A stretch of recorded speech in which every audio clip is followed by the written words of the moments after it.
Ассалаумағалейкум, құрметті көрермен, боямасыздың бүгінгі қонағы шығыстанушы, ағартушы Санжар Керімбай. Ассалаумағалейкум, қош келдіңіз. Жалпы бірінші сұрақтан бастасақ. Санжар Керімбай жиі өзіне сұрақ қоя ма? Енді адам болғаннан кейін күніге 1000 миллион мыңды сұрақтар енді ол қайнап жатады. Сен енді әр жаңадан пайда болған сұрақтардан шешуге тырысып отырасың. Адамсың, сұрақ қойылады, жауап бересің дегендей. Өзіңізге жиі есеп бересіз ба? Жиі есеп берген кезде жалпы өзі біз көп айналдырған, біз көп оқыған ғылымда логотерапияда self-detachment деген болады. Енді бұны енді кейде субъекттің объект объектке жарылу деп түсіндіріледі.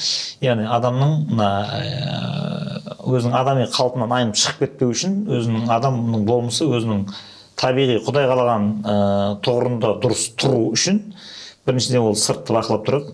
Субъект бұл не деген сұрақты қойып, сосын адамның өзіне тән екінші бір өте ұлық қасиеті болады, ол сыртқа шығып кетеді тағын, self-detachment деген сол өзінің бойынан өзі бөлім шығып кетеді тағына, өзіне өзі сырттан бақылап тұрып, сен кімсің деп өзіне сұрақ қойылады. Егер осы өзінің ойымен екіге жарылып, өзіне өзі сен кімсің, не істеу үшін деген сұрақ қоя алмайтын болса, ол біраз уақыттан кейін жануарға ұқсап қалады адам. Сондықтан біз сондай адамдық тұғырымыздан құлап қалып, ана жерде айдың күннің аманында масқара болмас үшін біз бұл сұрақты өзімізді жиі тергеуге, өзіміз жиі сынауға мәжбүрміз. Басқа жолымыз жоқ. Осы жерде бір сұрақ қойыңызшы. Жақсы. Санжар Керімбай айнаға қарап, сен кімсің дегенде өзіне қалай жауап береді? Енді ол жерде бұл мынандай нәрсе бар. Бұл сұраққа жауап берген кезде біздің оқитын оқында Хайдеггер айтты деп айтатын нәрсесі бар. Адамның субъект өзінің болмысын өзі ешқашан ұстай алмайды деген.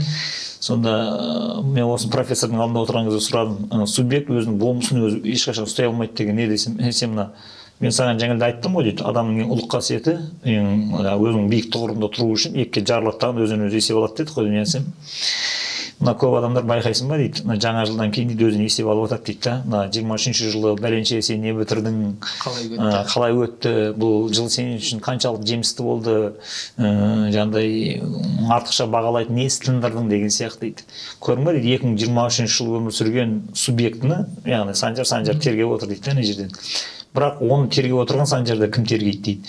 Сондықтан аманда ол үнемі кім екені белгісіз болмысқа айналып кетіп отырады. Сондықтан Санжардың кім екені ол өлгеннен кейін ғана эссенциясы қалыптасады, бетіне қалып шығады. Сондықтан біз бұл сұрақты қойған кезінде біз кім екенімізді тағы да анықтау үшін енді орысша требование данного момента деген болады. Әрбір күннің, әрбір сәттің талабы. Сондықтан біз оянған кезде бүгінгі күннің, бүгінгі сәттің талабы не? Бізден дәл қазір нені, қай істі дұрыс бітіруді талап етіп тұр тағдыр. Соны анықтап аласыңдағы ішінде ең маңыздысын, жаңағыдай адамның өмірін ұрлайтын бос әңгіме, бос сөз, ақық-құқықлардың бәрін қырық лақтырып тастайсыңдағына сол ситуациядағы талаппен жекпе-жек шығуға тура келеді. Жалпы сізді отбасы хрестоматиясы жобасының авторы ретінде білеміз. Жалпы ең бірінші әйел мен ердің отбасындағы позициясы қандай болу керек? Мен бұл сұраққа кесін түрде мен жауап бере алмаймын. Себебі оның кесін түрде позициямен еріп тұр, осы қалыпқа бәрін қиыласыңдар, осы қалыппен жүрмейтін болсаңдар, бәрін құрыңдар деп айту өте қауіпті. Себебі ол әр түрлі 1000 миллиондаған ситуация және қанша отбасы құрылса, оның әрқайсында әртүрлі оқиғалар өтіп жатады ана жерден. Бірақ жалпы енді сонда да енді бір бақытты өмір сүру үшін бір енді оптималды вариантты бір таңдайық тағынан соған қарап тартылайық дейтін болса, мына алтын үлгі дегенді көрсеткен кезінде логотерапияда бар. Men live for something, women live for somebody дейді. Қазақшасы ер азаматтар бір нәрсе үшін, яғни бір биік мұрат үшін өмір сүреді. Ал әйелдер биік мұраты бар ер азаматтар үшін өмір сүреді деген. Қоғамды жайлап бара жатқан кез келген надандықты көрді ма, кез келген бір адамдарды аздырып тозырып адами қалпынан айнытып жіберетін бір қауіпті бір идея, бір тенденция көрді ма, ол қорықпай соған қарсы өзінің еркіндігін, жауапкершілігін қарсы күресу керек. Ал енді сондай күресуші ер азаматтың әлбетте енді оның жаңағыдай күтімі болу керек дейді тағына, көбіне әйел азаматтар сол осындай күрескер ер азаматтың арқасында жаңағыдай оның тылы болып тұрады деп айтады. Бірақ енді өмірде бәрі олай бола бермейді ғой, енді барлық ер азамат бірдей күреспейді, бәрі шайқаспайды деген сияқты. Сондықтан жалпы алтын үлгі ретінде соны қояды, қолынан келсе осындай болуға тырыс деген сияқты. Ал енді ондай болмайтын болса, онда барынша Екінші бір мәнді мағыналы өмір сүретін әртүрлі позицияны ұсынатын, енді менен басқа да отбасын зерттейтін пәленбай адамдар ғалымдар кітаптарын шығарып жатыр. Бірақ бұл жерде баса айтатын нәрсе, жақсы, енді ері де әйелі де сүйді, ғашық болды, ал бірігейік, дүниеге ұрпақ әкелейік дегенде екеуі қосылды, сүйіп қосылды, болмаса айттырып үйленді, қалай үйленсе олай үйленсін.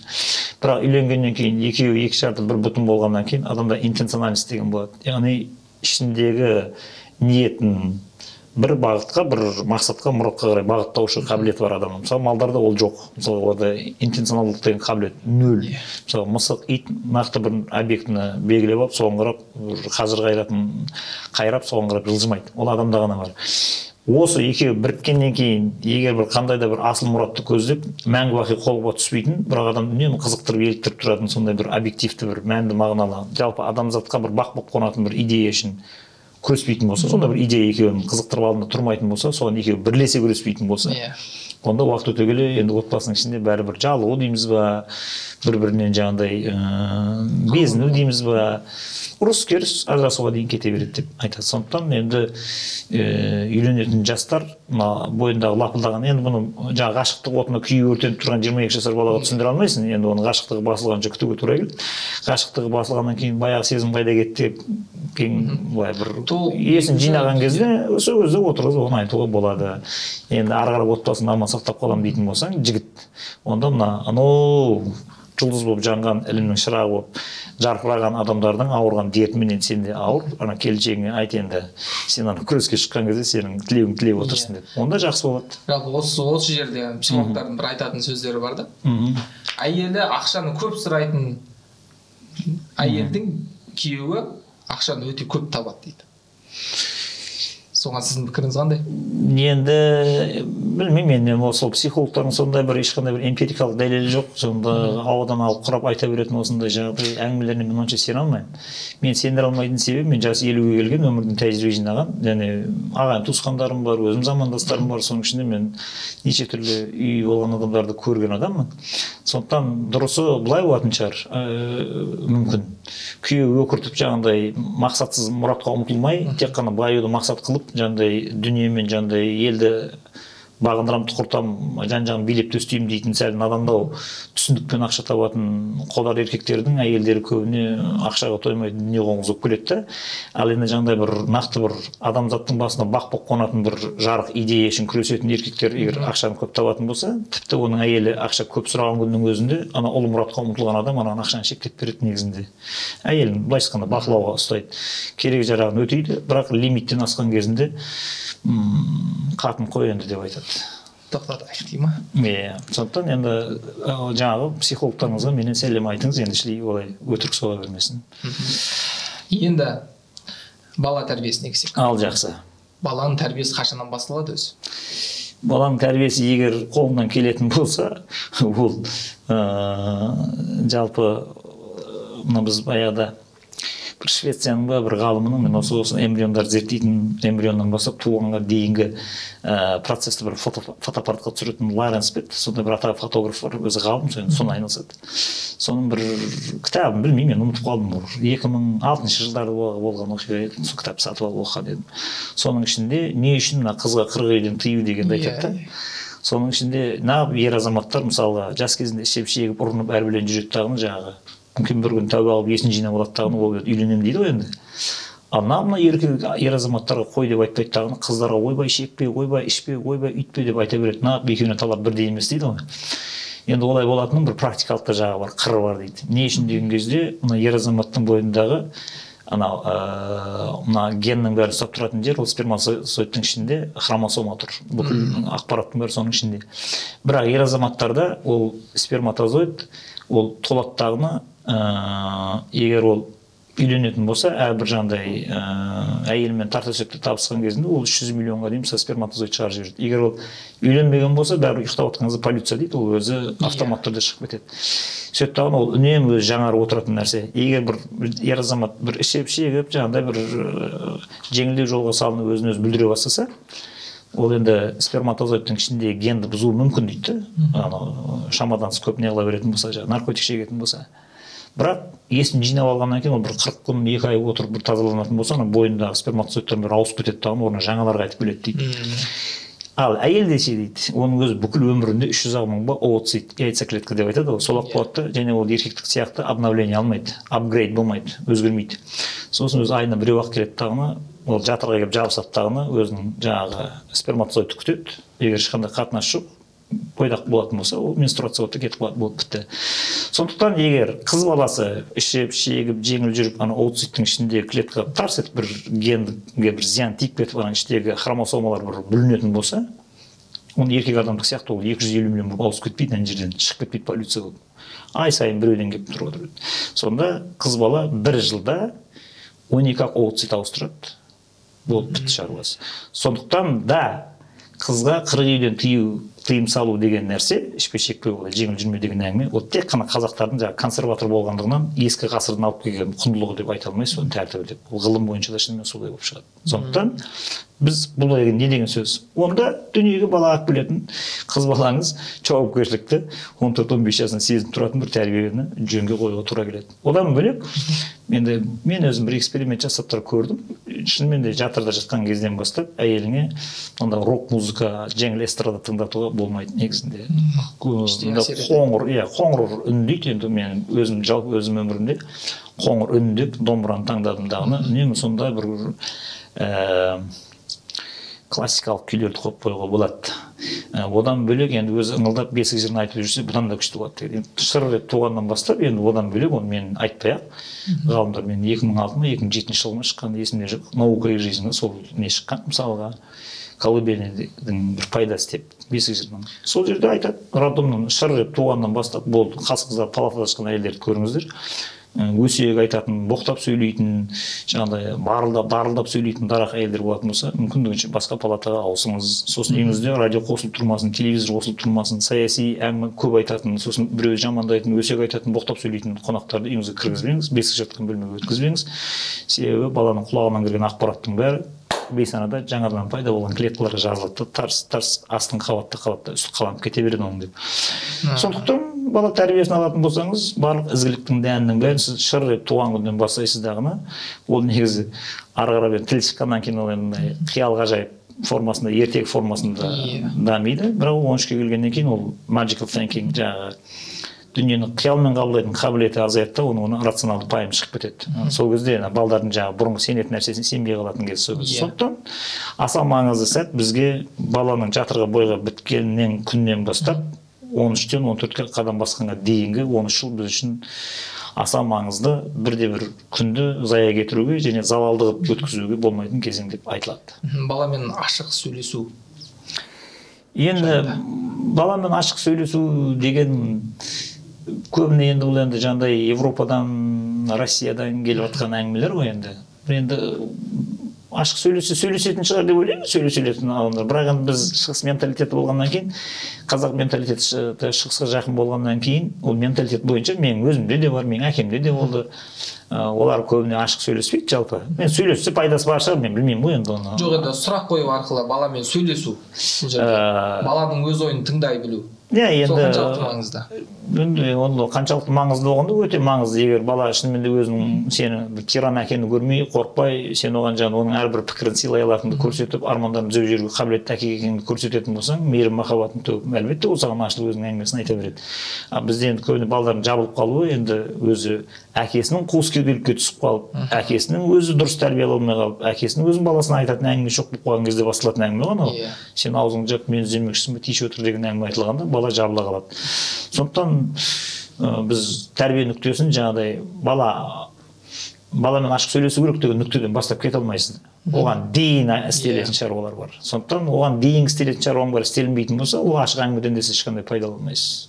Жалпы баланың тілінің кеш шығуының себептері бар ма? Өзімнің эмпирикада жаңағыдай айналамдағы көргендерім бойынша баланың шешен сөйлеп тілінің тез шығуының бәрі ол бесік жырынан басталады. Және кім көп бесік жырын айтады, сосын екінші себебі, оны жаңа наука и жизньда да мен оқығам, сол жерде ғалымдар айтады, баланың тілі дұрыс тез шығудың бір ғана шарты, шешесі бесікте жатқан баласымен еркелеткен кезінде баламды еркелендеп, жаным деген сөзді заным деп бұзып айтпаңдар, жаным деп айтыңдар дейді. Сосын үлкен баламен сөйлесіп отқан сияқты, менің балам батыр болады, менің балам деген осындай болады, менің балам деген ертең еліне қорған болады деп кәдімгі анау сен түсініп отырған сияқты сөйлей бер дейді. А бәрі дейді жаңағыдай бұл бала не біледі дейсің, әлі бесікте жатқан бала. Сондықтан бұл мен жаңағыдай тілімді бұзып сөйлесем де, басқа қылып сөйлесем де, кішкентай баламен кішкентай бала сияқты сөйлесем де, ол оған әсер етпейді деп ойлайды да, бәрін бүлдіріп тынады деп айтады. Сондықтан бесіктегі жатқан баламен 30-ға жетпей сөйлесіп отқан сияқты сөйлесе беріңдер деп айтады. Сол кезде тілі әдемі шығады деп.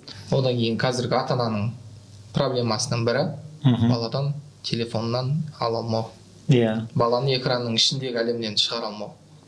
Оның себебі қандай сіздің ойыңызша? Менің себебі енді ата-анасының өз надандығы, және меніңше әкесінің де шешесінің де жалқаулығы, еріншектігі деп ойлаймын. Енді ана баладан телефонды алғаннан кейін ол енді бер деп жылайды ғой енді.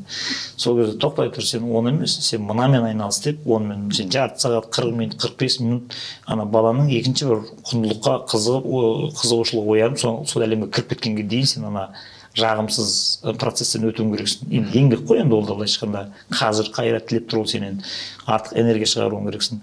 Сондықтан бұл жігерсіз, жаңағыдай қазір қайратсыз ата-аналардың бәрі ана күшеніп отырып онымен 40-45 минут жұмыс істегеннен гөрі телефон лақтыра салған оңай. Соған байланысты көбісінің жаңағы тілінің бәрі нүкіс болып, көбісінің цифровой аутизм дейді, сондайға шалдығып жатады.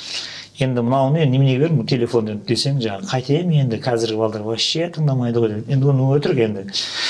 Себебі қалай десең де, енді 6 жасар бала енді 35 жасар әкеге, шешеге сөзін өткізе алмайды негізінде. Сен оны қалайда физикалық тұрғыдан да, психологиялық тұрғыдан да сен оны езіп тастайтын күшің бар. Сол харизмаңды пайдаланып, баланы дұрыс жолға қинап болсын салып жіберетін күшің болып тұрып, салмау баланың өмірін қирату болып есептеледі. Жалпы енді Instagram парақшаңызға келсек, сіздің Instagram парақшаңызда ең жиі қойылатын сұрақ қандай оқырмандарыңыздан? Сізден не алғысы келеді ол кісілер? 101 мың оқырманыңыз бар екен.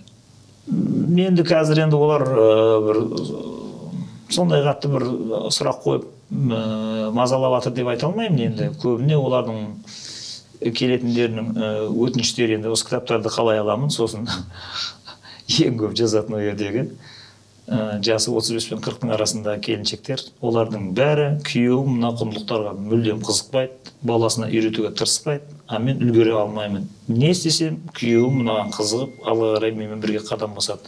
Мен күннен күнге жүгім ауырлап, мына семьяны сүйрей алмай, қазір қайратым сөніп бара жатыр деп айтады. Сондықтан өте бір қиын мәселе. Енді Инстаграмда отырған келіншектің күйеуіне мен әсер ете алмаймын. Әртүрлі әйтеуір жалпы ауа жайылған бір ақылдарды, кеңестерді айтып шығарып саламын. Бетпе-бет отырмағаннан кейін не айтуға болады. Сондықтан көбісі жаңағыдай бір тарапты, егер проблемасын айтады дейтін болса, көбіне осы жағынан келеді. Мәселен, еркектердің біздің үстімізден шағым көп түседі. Бүгін Өзбек әлі және мәдени майдан атты кітабыңыздың тұсауы кесілді. Жалпы бұл кітапты оқығанда қазақ халқы не түсінеді? Не ала алады өзіне? Олардың ала алатын нәрсесі мына өзінің бүгінгі ескі Қазақстанда қалай өздерінің мына құндылықтарынан айырылып қалғанын, және не үшін осындай деңгейге дейін қазақ халқының надан болып кеткенін, мәдени саладағы болып отқан қаңыраудың, күйреудің тарихымен танысады ән жерде. Және одан да қуыс кеудеде көбіне кеңірек жазылады тағына. Мына соның заң жалғасы сияқты ғой, мына қуыс кеуде келеді тағына, жаңағыда қалай күйреген, қираған туралы жазып біледі тағын тоқтайды ән жерден. Сосын ары қарай осы мәдени кеңістіктегі құндылықтардың бәрі қалай қираған кезінде, бұл тарихта бұрын болды ма осындай күйреу, қирау, оны жинаған адамдар болды ма, бір тәжірибесі деген. Бұл сол тараптан келіп түседі. Сөйтеді дағына, бұған дейін де бұндай апаттар болған, оның біреуі 32 жылғы ашаршылық, яғни 6 миллион қазақтың 3,5 миллион бір жылдың ішінде қырылып қалған кезінде, сен оны мәдениет арқылы, мәдениет өндіріп, біреуге апарып құндылық құймақ төгілі, өзі сен андай бір үзім қараннан тапсаң, соны бітті өзің бақыт сезінетін заманда, бұның бәрі бұл тақырыптың бәрі жабылды деген кезінде, қазақта енді 38 жыл өзінің баласын пісіріп жейтін жағдайға дейін құлдыраған кезінде, 34 жылы жаңағы оқу ағарту министрі болып келген Темірбек Жүргеновтің жаңағы қайтадан қазақ халқының рухын көтеріп, оқу ағарту саласында жаңағы мектептердің бәрін қисапсыз ашып, сауатсыз қалған көзі тірі қазақтардың бәрін оқу орындарынан жинап, сондай ерен еңбекпен солардың көзін ашу және мәдени майданда күресетін бір биін дайындап шығару шығар Жиенқұлованы, сосын Күләш Байсейітованың бағын ашуы, Қанабек Байсейітов, Құрманбек Жандарбекті ана жерге алып келуі, Фрунзеге дейін деп отқан жерінен оны машине жіберіп тұр, сол арбасынан жүгін артып отқан кезінде ұстап алады. Ол тағы да егер бір күн кешіккенде Құрманбек жоғалып кетіп қалатын еді.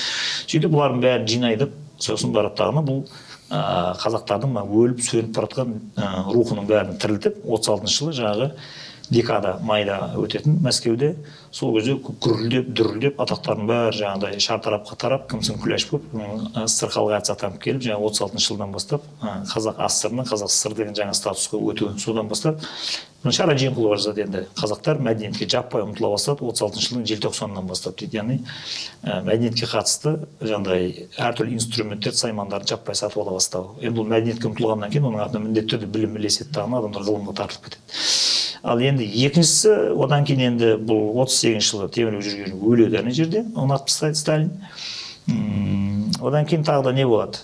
46 жылы ғылым академиясы ашылғанменен арыз басталады. 9 жылға созылған бүкіл қазақтың мына әдеби мәдени жауһарларын жинап теріп кітап шығарып айналысып отқан тарихшылар мен әдебиетшілердің басына қара бұлт төнеді дағыны толассыз арыз жауатын кезең туады. Бұл 52 жылы қазақ ғалымдарының жеңілісімен аяқталады. Сол дағыны жағы 4 ғалым Москваға қашып кетеді, 7-25 жылдан сотталады. Мияқтан Целина келіп жатыр. Сөйтіп дағыны бәрі быт-шыт болып күйреп отқан кезінде Ильяс Омаровтың қайта оралуы 58 жылы қазақ фильмге, енді оған Лен фильм болған, соны филиалды құртып бұл қазақ фильмін қайтып көреді. Сол кезде қазақтардың рухын оятатын мықты кинофильмдер түсіру Ильяс Омаровпен байланысты. Және оның ішіндегі Шоқтығы биігі бұл 67 жылы мәдениет министрі болып тағайындалған кезінде өзінің жерлесі әр туыс болып келеді, Ғабит Мүсірепті шақырып Қыз жібек фильмін киноға, экранға шығарамыз, сценарий жазыңыз, киноға лайықтап деп қайттан күреседі. Өз өлгенге дейін енді кино шықты ма, шықпады ма, Қыз жібек шықты сол кезде. Бірақ 70 жылы тұр кино бітіп жатқанда бұл кісі қайтыс болды. Сондықтан екінші бір дүмпу беретін кезі сол кез Ильяс Омаровтың қалай мәдениетке былай жанашырлық. Оның бір несі соғыстың кезінде Дина Нұрпейісованың бүкіл киімдерінің бәрін жаңалап беретін болған. Одан кейін бітті тынды шаруасы, енді Темірбек жүргенов өлді, Ильяс Омаров өлді, енді мәдениетке кім қарайды деп отқан кезінде 70 жылы феномен болып жүрген Өзбекел Жәнібек көтеріледі. Сөйтіп бұл наурызды 89 жылы біз алып келді деп отқан. Бұл 72 жылы Торғайда тойлаған. Атын өзгертіп жібереді. Сөйтіп басқа атпен наурыз тойлайды дағыны, оның әбден несінің бәрін, сценарийінің бәрін тәжірибені өткізіп алады. Сосын 78 жылы Қожа Ахмет Яссауидің кесенесін түзеумен бір 5-6 жылын өткізеді, сосын Сазгенді құрады. Сол 88 жылы наурызды алып келеді, 89 жылы Тайқазанды Эрмитажын алып келеді. Міне осы оқиғалардың бәрін оқып өткен кезінде қазақ халқы өзінің мәдени тоқырауға қалай түсіп қалған және оны қалай жөндеуге болатынын ана жерден көрініп тұрады. Сондықтан да бұған мәдениет бөлімінің мәдениет саласында жұмыс істейтін мамандар, кадрлар бұл кітапты құмартып алып тез-тез естерін жинап отыр. Былай күресу керек екен ғой. Екіншісі, мектептер оны жаппай алып отыр. Әсіресе тәрбие жөніндегі завучтар бұны жаппай мектептерге алдырып, балалардың бәріне оқытып отыр. Себебі өздерінің осы қалай осыншама бай мәдениетті халықтың өкілі болып отырып, осындай деңгейге дейін наданданып кетуінің тарихи бір себебі бар екені, және одан шығып кететін жолдары да бар екенін кітапта көрсетілген. Өзбекәлінің өмірі арқылы ол былай істеді, былай істеді, былай. Дәл сол күрестерді қайталайтын болсаңыз, енді сен Өзбекәлі сияқты бір мемлекетті көтермесеңіз де өзіңіз отырған коллективті, мектепті сондай деңгейді дүркіретуге болады. Және оны істеп көріп, оқытайын, шынымен де істейді екен деп таңғалып, одан да қатты қарқын беріп отқан мектеп директорлары және завучтары жетеді қазір. Одан кейін енді қазіргі дәстүрлерімізге келсек. Бізде дәстүрімізді дәріптеуде қазір тоқтап қалған жоқпыз ба? Дәріптеуде? Енді тоқтап қалғанда, тоқтап қалған жоқ, оны тоқтап тастады ғой. Тоқтап тастадың екі жолы бар. Біреуі 60 жылдардан басталған русификация процесі, қазақ мектептерін жаппай жауып орыс мектебіне беру. Енді орыс мектебіне бар орыстанған балалар тілдері орысша шыққаннан кейін, ол қазақтар өзінің балаларын тағы да орыс мектебіне берді. Және бұл орыстанған қазақтар көбіне билікті басып алып қалғаннан кейін өздерінің бала-шағалары да ары қарап орыс тілінде Қазақстан басқарып отыра беру үшін енді ол міндетті түрде орыс мектептерінің жабылмауына мүдделі болатындығына, енді ол орыс мектебін бітірген қазақтардың осының дәстүріне қызықпайды да, түсінбейді да, әсер алмайды да, сондықтан оның инерциясы әлсіреуі заңды. Енді екінші бір тарапы, енді ескі Қазақстанның кезінде бізде авторитарлы режим орнағаннан кейін енді халықты мындай саяси белсенділігі артпас үшін қасақана надандықтың қараңғылықта ұстап отыру үшін енді оған діни пропагандамен миын шайып тастады. Қабірмен қорқытты, тозақпен қорқытты, еркектерін жаңағыдай саяси қайраткерлікке, мәдени күрескерлікке шығарудың орнына жаңағыдай тоқалмен қызықтырды, 2 әйел 3 әйел ал деген сияқты. Сондай пропагандамен әбден миының бәрі шайылып, сол болмайтын нәрсеге жүректері байланып, миы шатылған адамдардың бәрі оның дәстүрді тірілтуге шамасы жоқ. Ол азаннан кешке дейін сол жағы құрамына рухани у қосылған, діни уағыз тыңдамаған адамдардың бәрі өзінің иммунитетін жойып тынды да, дәстүрі қайда, өзі қайда, ақырында фрустрация дейді, тұлғаның бөлшектенуі, болмыстың бөлшектенуі. Сондықтан олар дәстүрді сақтап, оны дәріптеп, насихаттамақ түгілі өзінің басына алып жүре алмай қалды. Сондықтан бұл өте қиын жағдай. Сондықтан енді оны дәстүрді насихаттау деген менің ойымша қазір онымен дәстүрді үйретуге қабілеттегі орталықтар қалды деп есептейтін болсақ, онымен мемлекеттің қарауындағы кәдімгі орта мектептердегі тәрбие жөніндегі завуштар мен директорлардың қолында ғана қалды деп ойлаймын. Солар үйретсе үйретіп, болмаса одан басқа институт көріп тұрған жоқпын. Жалпы мынау сіздің кітаптарыңызда бір кітапты оқу үшін алдыңғы кітапты оқығанда түйін аласың да, барлығы бір-біріне тізбектеліп келген. Соның бір жазылу позициясы бар ма? Ол оқырманды жоғалтып алмау үшін жасайсыздар ма? Осыны? Жоқ, енді оқырманды жоғалтып алмау үшін жазу деген сөз, ол коммерция деген сөз. Ол коммерция деген не? Ол өнімді есебін тауып, алдап, сұлдап, жылтыратып, сыртың бәріне жаңағыдай бір краска жағып, товарный видін жасап, сатып жіберу деген сөз. Ал отбасы хрестоматиясы деген ол коммерциялық жоба емес. Олар пайда табуды көздемейді. Олар тек енді мына көштен қалып, аштан өліп қалмайтын деңгейде табыс тапса, болды, бітті, осы жерден қанағат қарын тойғызады, ынсап сайын береке деген пайда ойлама, ар ойла деген философияға барып, соған бекиді. Егер оны бекінмесе, ол 10 жыл өмір сүрмейді, абыройың бәрі шашылып, төгіліп, банкроттап, бір-бірімен қырылып, ақшаға атаққа таласып, тарап кетеді ол команда. Ол команданың бәрі сол пайда ойлама, ар ойла деген девиздің үстінде тұрады.